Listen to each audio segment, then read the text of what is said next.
O mundo mudou e vai mudar mais ainda, e para melhor. Porque a gente enxerga um futuro incrível para todas as pessoas. E para viver e participar dessas mudanças, eu quero uma instituição que me entenda, que abra muitas possibilidades, que me permita experimentar, criar, transformar. Enfim, quer saber? Senac EAD. Acesse ead.senac.br.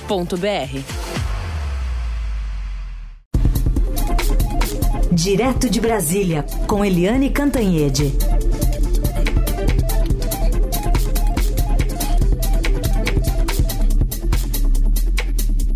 Oi, Eliane, bom dia. Bom dia, Heisen, Carolina, ouvintes. Oi, Eliane, bom dia.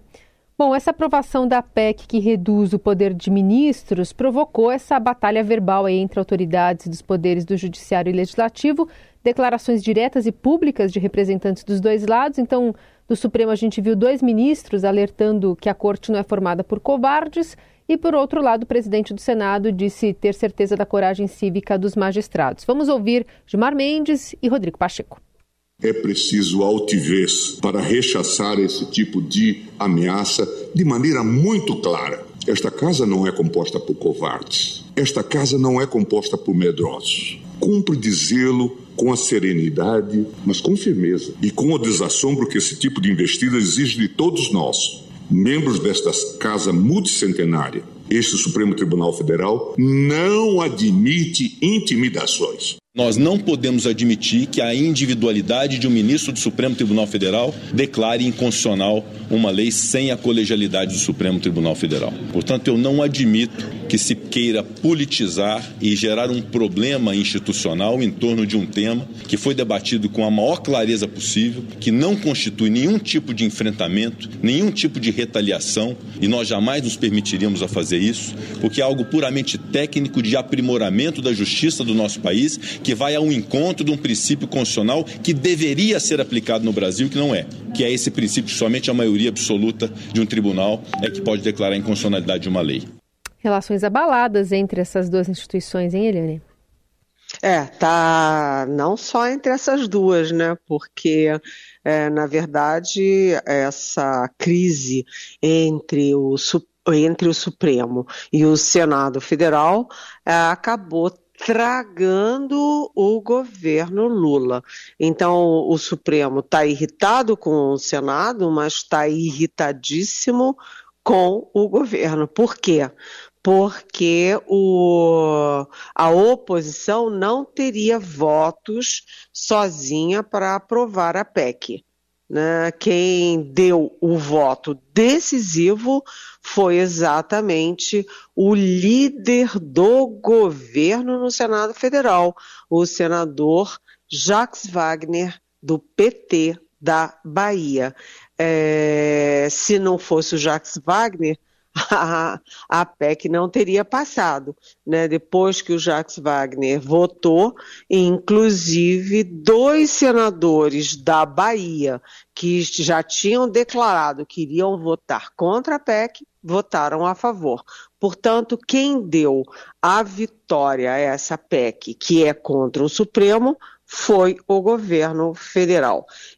Ontem eu estava falando com o ministro Gilmar Mendes. O ministro Gilmar Mendes está realmente muito irritado, assim como o ministro Luiz Roberto Barroso, que inclusive é presidente do Supremo. Eles acham que isso tudo é fora de hora, fora de lugar, né? Aliás, o ministro Gilmar não me contou, mas eu soube por outras fontes que ele ligou para o Jacques Wagner e que a conversa entre eles foi muito difícil, porque o ministro teria dito, olha, ou foi esse seu voto, né, o voto do Jacques Wagner a favor da PEC, ou foi um voto genial, ou foi um voto imbecil. Por quê? Porque qual é a impressão do Supremo Tribunal Federal, pelo menos da maioria do Supremo, é de que o Jacques Wagner, líder do governo, votou com o Senado, o PT votou com o Supremo, e aí o presidente Lula estava tentando ficar bem com os dois lados. E acabou o contrário, né? A ideia genial não deu certo não, porque o governo acabou ficando no meio do tiroteio e abalado com os dois lados. Enfim, a crise está bem quente, né? E é aquela história, quando o Pacheco fala, o Pacheco é muito sóbrio e ele tem razão que não tem nada de mais o Congresso ter se manifestado, ter discutido e ter aprovado uma PEC nesse sentido. Só que, né, a gente tem que contextualizar. Primeiro, essa PEC foi uma PEC construída e lançada pelos bolsonaristas, incomodados com a ação do Supremo contra golpe, contra aquelas medidas alucinadas do Bolsonaro durante a pandemia. Então o bolsonarismo está muito irritado com o Supremo e fez a PEC como retaliação. Depois essa PEC ganhou apoio daquela direita que não é bolsonarista, mas é conservadora nos costumes e que não admite o Supremo estar numa posição de vanguarda em relação, por exemplo, a porte de pequenas quantidades de maconha, contra a descriminalização do aborto. Então, primeiro tem que ver que foi daí que surgiu a PEC. O que o governo tem a ver com o bolsonarismo, não é? E o conservadorismo? Segundo lugar, todo mundo sabe que o impacto objetivo da PEC vai ser muito pequeno. Por quê? Primeiro porque o próprio Supremo já tinha limitado as decisões individuais. Segundo, porque o Supremo tem a última palavra e pode simplesmente derrubar a PEC como inconstitucional. E terceiro, né, que aí é muito, eu diria, muito sensível, o momento, né, porque tem tanta coisa errada no país e o Supremo, apesar de ter desvios, que, enfim, também erra, o Supremo foi o grande garantidor, né, da democracia brasileira. Então, o momento é inoportuno. Então, a PEC, a mérito da PEC até pode fazer sentido. O problema é que o objetivo dela era a retaliação, sim. Então, a crise está criada, né, gente? Muito bem. Helena, a gente vai fazer uma pausa rapidinho nesse assunto, porque nesse momento está falando o ministro Fernando Haddad, numa coletiva aqui em São Paulo, sobre o veto do presidente Lula à prorrogação da desoneração da folha de pagamentos. A gente vai ouvir rapidinho. 1,5% do PIB de arrecadação, em virtude do aumento do chamado gasto tributário. É um conjunto enorme de leis, abrindo mão de receita, abrindo mão de receita, abrindo mão de receita, e nós estamos agora com um desafio de fechar esse déficit, combatendo o gasto tributário, seguindo a determinação constitucional de revisão dos gastos tributários. É o que nós estamos fazendo, é o que nós vamos continuar a fazer. Nós ainda temos o ano 2024 para fazer uma revisão de outras despesas tributárias importantes que estão comprometendo a saúde financeira da União e dos estados e municípios. Porque quando a União perde receita, ela deixa de repassar para a FPE e o FPM aquilo que é direito de estados e municípios. Razão pela qual eles também estão sofrendo as consequências desse processo que começou 10 anos atrás. Bom, a gente está ouvindo aí o ministro Haddad, porque essa medida também afeta estados e municípios. Eliane, então a gente vai pedir para você, por favor, já comentar esse assunto, aí depois a gente retoma ainda o outro aspecto importante que você também vai trazer para a gente sobre o PT e o governo nessa questão do STF. Mas quer falar já da desoneração então da folha, que já era esperada e agora deve enfrentar resistência, né, Eliane? Exatamente.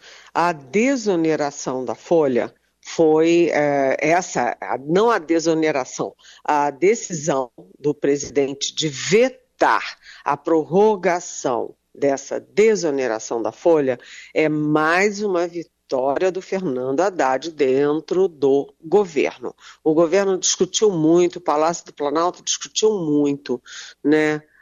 Veta ou não veta, veta ou não veta. Então vamos lá, vamos explicar primeiro que a desoneração da folha significa o seguinte, as grandes empresas que são grandes empregadoras, que abrem muitas vagas de trabalho, são 17 setores, não precisavam arcar com aquela taxação grande que tem sobre o trabalho. Né? Então, aquela história. Boa parte das empresas tem que pagar imposto sobre os seus funcionários. E esses grandes setores tinham uma colher de chá de não precisar pagar essa bolada pelos seus funcionários. Isso se chama desoneração, deixar de onerar as empresas pelas contratações. Bem, esses 17 setores se estavam privilegiados com isso pelo pretexto de gerar empregos. E o governo está numa outra vibe, que é o seguinte, o governo precisa desesperadamente aumentar a arrecadação, porque o déficit desse ano já aumentou 36 bilhões, já está em 177 bilhões, e isso vai tornando cada vez mais improvável, talvez até impossível, o déficit zero em 2024. O governo tem que aumentar a receita e, para isso, o governo precisa do Congresso Nacional. E o que vai acontecer agora? O Lula vetou e agora o Congresso vai votar se mantém o veto ou se derruba o veto do presidente. E o que está em jogo é a previsão de 9,4 bilhões a mais em 2024, ou seja, um reforço significativo para a Receita. Ou seja, mais um embate do governo com o Congresso Nacional.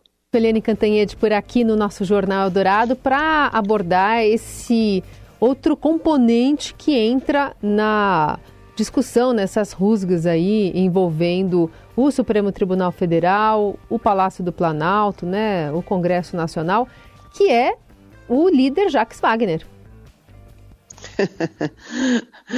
Pois o Jacques Wagner, na verdade, reverteu o resultado e deu a vitória à PEC, ou seja, derrotou o Supremo. E isso tem um efeito enorme, porque o Jacques Wagner fica jurando de pés juntos que ele fez isso da cabeça dele, que foi uma posição pessoal.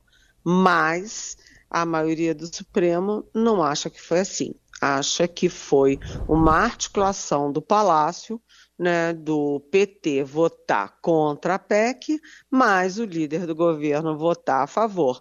Ou seja, com o Lula ficando bem com o Senado e ficando bem com o Supremo.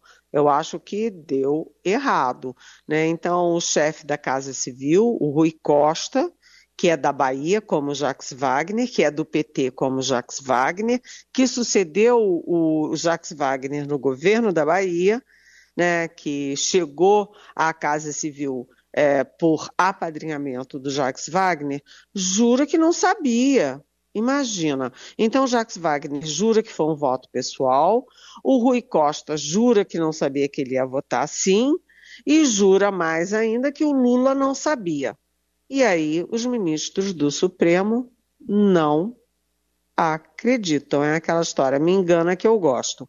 Então, o risco do governo nesse momento é descobrirem se o Lula e o Rui Costa sabiam ou não sabiam, porque eles juram que não e pode ser que mais cedo ou mais tarde essa certeza seja desmoronada, confirmando a impressão do Supremo. Mas, enfim, se o Supremo está no ataque, o governo está na defesa. Então, o Lula está mandando sinais de reaproximação com o Supremo, os ministros todos estão falando com os ministros do Supremo e a presidente nacional do PT, a Gleice Hoffmann, né, jogou o Jacques Wagner às feras, dizendo que foi uma decisão pessoal e que foi um erro do Jacques Wagner votar assim.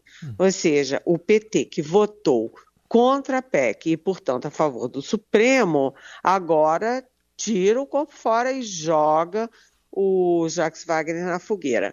Aparentemente, o Jacques Wagner está matando no peito, né? Ele está sozinho e segurando a onda, como se fosse uma coisa dele sozinho. O problema é que está todo mundo investigando. Foi ou não foi? Sim. O governo está na defesa, né? Isso aí.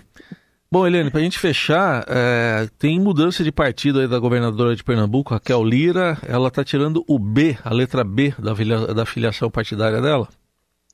Exatamente. A Raquel Lira, a gente tem um quadro político, né? Os quadros políticos vêm caindo, recuando, e a Raquel Lira é uma boa promessa. Ela é uma mulher jovem, é uma policial federal de carreira, foi uma boa governadora de Caruaru, que é uma cidade importante de Pernambuco, portanto, ela é uma liderança em ascensão, né? E ela é de um estado importante, um dos principais estados do país e não apenas do Nordeste.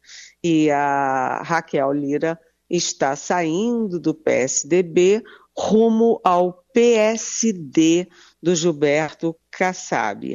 Aí você veja bem, o PSDB tem 3 governos, né? O PSDB tem Pernambuco, tem o Eduardo Riedel em Mato Grosso do Sul e o Eduardo Leite no Rio Grande do Sul. E o PSD só tem 2 governos, tem o Paraná e tem Sergipe. E agora vai inverter. O PSD vai ficar com 3 governadores e o PSDB com 2. E lá no Congresso, o PSD tem a maior bancada, tanto que fez o presidente, o Rodrigo Pacheco é do PSD, e o PSDB está patinando no Senado e na Câmara. Na Câmara, o PSD elegeu 48 deputados em 2022 e o PSDB, para chegar a 18, teve que fazer uma federação com o Cidadania. Então, PSD com 48 e a federação PSDB Cidadania tem 18. E isso é triste, porque o PSDB foi super importante no pós-redemocratização. Tem o Fernando Henrique Cardoso, que foi o único presidente eleito, aliás, eleito 2 vezes, ambas em primeiro turno. Todos os demais presidentes foram eleitos no segundo turno, exceto Fernando Henrique Cardoso. E, enfim, o PSDB é o pai do Real e tem um governo estruturante para mostrar para a história.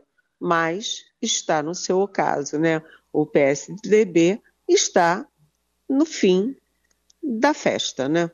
Apaga a luz, o último. Muito bem, Eliane Cantanhede, mais uma semana aqui conosco. Lembrando que essa e outras colunas você acompanha sempre no formato podcast, em qualquer plataforma digital de áudio. Semana que vem ela está de volta. Obrigada, Eli. Bom fim de semana. Bom fim de semana. Beijão.